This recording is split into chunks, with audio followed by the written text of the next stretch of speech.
ஒன்றிய அரசாங்கம் நம்ம தமிழ்நாடு அரசினுடைய 13 திட்டங்களை பாராட்டி இருக்கின்றது. பொருளாதார அறிக்கையில 13 திட்டங்களை அது பாராட்டி இருக்கு. அதுல மிக முக்கியமான திட்டம் தமிழ்நாடு அரசாங்கத்தினுடைய நெய்தல் மீட்பு திட்டம்.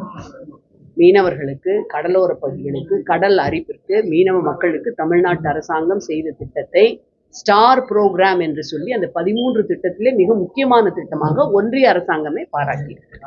ராமநாதபுரத்திலே அன்பிற்குரிய தம்பி சட்டமன்ற உறுப்பினர், மாவட்ட செயலாளர் தம்பி காதர் பாட்சா முத்துராமலிங்கம் அவர்களுடைய அந்த தலைமையிலே அன்பிற்குரிய மீனவர் நலவாரிய சங்கத்தினுடைய பொறுப்பாளர் தம்பி ரவிச்சந்திரன், அப்பா சத்தியமூர்த்தி உள்ளிட்டோர் கலந்து கொண்டு கருத்து கேட்கின்ற கூட்டம் இப்பொழுது நிறைவடைந்திருக்கின்றது.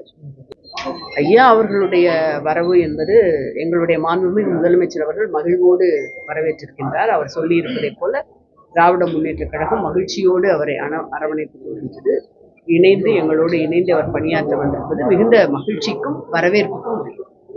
திராவிட முன்னேற்ற கழகம் எப்பொழுதுமே எங்களுக்கு என்று ஒரு இலக்கு வைத்துக் கொண்டு நாங்கள் எங்கள் இலக்கை நோக்கி பயணிக்கின்றோம். மற்றவர்களுடைய வீழ்ச்சி எப்படி, மற்றவர்களுடைய வளர்ச்சி எப்படி என்பது குறித்தெல்லாம் கவலைப்படுகிறது. பொதுமக்களுக்கு மிக நன்றாக தெரியும். 3 முறை முதலமைச்சராக இருந்து அதிமுகவிலே பணியாற்றிய ஒரு மிக முக்கியமான மூத்த தலைவர் திராவிட முன்னேற்ற கழகத்திற்கு வரும்பொழுது அது எங்களுக்கு கூடுதல் பலத்தை அளிக்கும் என்பதுதான். நாங்கள் தொடர்ச்சியாக காங்கிரஸ் கட்சியோடு, இயக்கத்தோடு, தோழமையோடு இருக்கின்ற ஒரு கட்சி, இயக்கம்.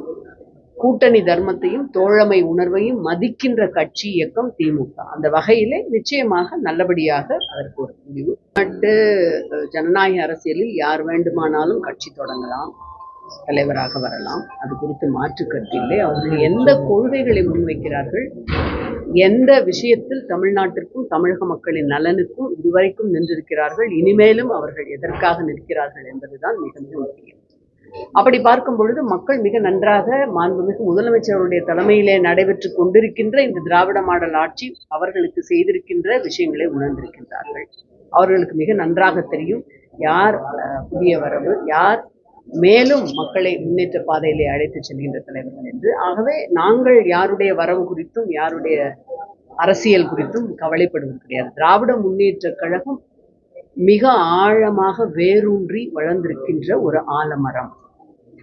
யாருடைய வரவோ அல்லது புதிய கட்சிகளுடைய தொடக்கம் குறித்தோ கவலைப்படுவது என்பது திமுகவினுடைய வரலாற்றிலே கிடையாது. திமுகவை அழிப்பேன் என்று சொல்லி ஐயா மூதறிஞர் ராஜாஜி ஐயா காலத்திலே இருந்து பல பேர் இதுவரையிலும் சொல்லி வந்து விட்டார்கள். அத்தனையும் தாண்டி கிழைத்து நிற்கின்ற, வளர்ந்து நிற்கின்ற இயக்கம் எங்களுடைய திமுக. இந்த கருத்து கணிப்பு கூட்டத்தில் பேசிய அத்தனை பேரும் திராவிட முன்னேற்ற கழகம் ஆட்சிக்கு வந்தவுடன் செய்த திட்டங்களுக்கு நன்றி தெரிவித்து விட்டுத்தான் பேச்சையே துவங்கினார்கள். மிக முக்கியமாக அவருடைய சட்டமன்ற உறுப்பினர் இந்த தொகுதியை எவ்வளவு சிறப்பாக வைத்திருக்கின்றார், அவர் கொண்டு வந்திருக்கின்ற திட்டங்கள், இங்கே பேசிய மீனவ நல பிரதிநிதிகளாகட்டும், அல்லது லாரி உரிமையாளர் சங்கம் சேர்ந்தவர்களாகட்டும், அல்லது லாட்ஜ் உரிமையாளர்களாகட்டும், பேசிய அத்தனை பேரும் என்னென்ன திட்டங்களை முதலமைச்சர் இந்த தொகுதிக்கு கொண்டு வந்திருக்கிறார் என்பதை பட்டியலிட்டு விட்டுத்தான் மேலும் சில கோரிக்கைகள் எங்களுக்கு ஒரு கூடுதலாக தேவை இருக்கிறது, அதை நீங்கள் உங்கள் கவனத்துக்கு கொண்டு வருகிறோம் என்று சொன்னார்கள்.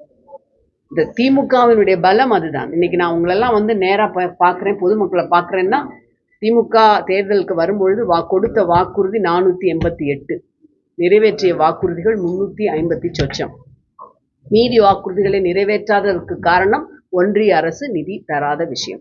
இதை இங்க இருக்கிற யார் வேண்டுனாலும் RTI, ரைட் டு இன்ஃபர்மேஷன்ல போட்டு எடுத்துக்கலாம். இந்த இன்ஃபர்மேஷன் தரவுகளோட முதலமைச்சர் தெரிவிச்சிருக்கிறார்.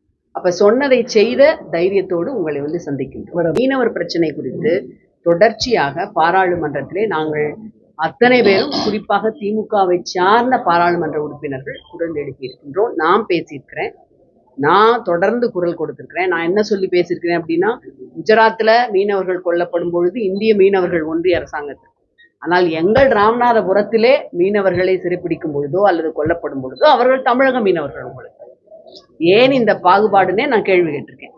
இப்ப 2 வாரத்துக்கு முன்னால ஒன்றிய பிரதமருக்கு நம்முடைய மாண்புமிகு முதலமைச்சர் ஒரு கடிதம் எழுதியிருக்கிறார். அது மிக குறிப்பாக மீனவர்கள் தொடர்ச்சியாக இங்கே அவர்களுடைய படகுகள் எப்படி தொடர்ச்சியாக கைப்பற்றப்படுகின்றன, அவர்கள் சிறையிலே வாட வேண்டியிருக்கு. இதற்கெல்லாம் ஒரு நிரந்தர தீர்வு காண வேண்டும் என்று ஒரு கடிதம் 2 வாரங்களுக்கு முன்பாக எழுதியிருக்கிறார். தொடர்ச்சியாக மீனவர் பிரச்சனையிலே அக்கறை செலுத்துகின்ற அரசு.